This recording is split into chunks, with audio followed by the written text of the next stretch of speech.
This is Joanna Reyes, and I'll be presenting my cultural exposure assignment, evening Shabbat service that I attended with my classmate. During the service, the rabbi would say to apply the scripture to your life, find answers within yourself, and you will find God. They were extremely positive. They would find many ways to pray or to find different solutions to their problems. Prayer was a big portion of it too. They dedicated a big portion to silent prayer or prayers for other individuals, and they're very in tune with nature and their surroundings. Apart from the Holocaust, we have other key historical events that impacted the group, such as Leon Pincer, who wrote the Auto-Emancipation. This document later became the founding document of the modern Zionist movement. Then we have the 49 Jews that were killed in the Kishinev pogrom in 1903. The first kibbutz is established in 1909. And lastly, Israel declares its independence, and President Truman recognizes the state of Israel. Although many are aware of the historical oppression the Jewish community has received, such as the anti-Semitism, this has not changed even in the 21st century. Discrimination, prejudiceness, violence against the Jews and the Jewish community's institutions is still reoccurrent. This has caused the suppression of the Jews' identity, meaning they have changed their behaviors, their clothing, or anything that could possibly identify them as a Jew, to avoid any attack, that being physical or verbal, from another individual. Also, a resource that I found has stated that some perceive them as vulnerable and unlikely to fight back. To summarize the event, it reminds me of my current church service that I attend. You're welcome with a lot of singing, types of songs. However, instead of just the preacher, in my case, speaking about the scripture, the rabbi and the cantor both speak instead.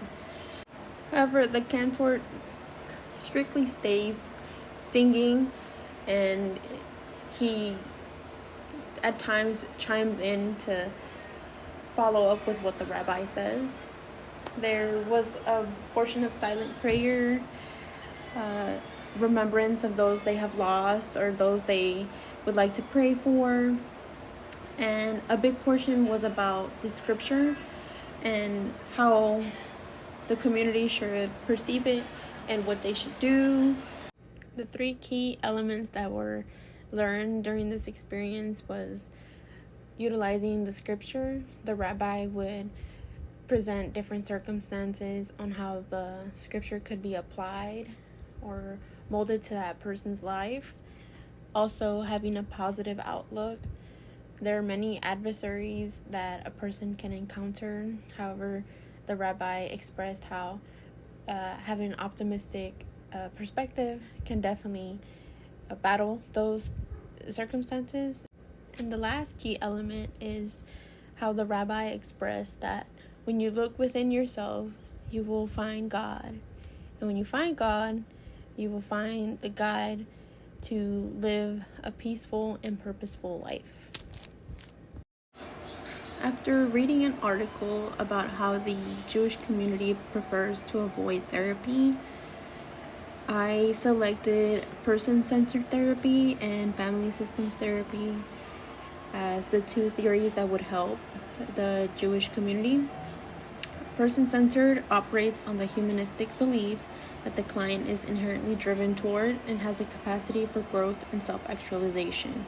Family systems can work individually or together to resolve a problem that directly affects one or more family members.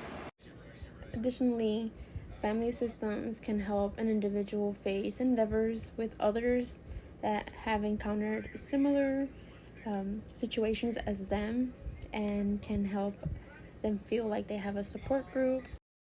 There are many benefits to investigating a culture that a clinician is not aware of or familiar with, such as finding middle ground, empathy or sympathy, minimization of hurting the client, and comprehending their own perspective.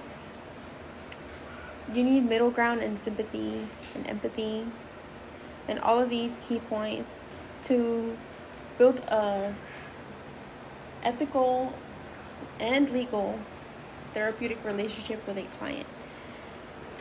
This information will be used to build rapport and gain the trust of that client so that they can further express themselves freely to that clinician.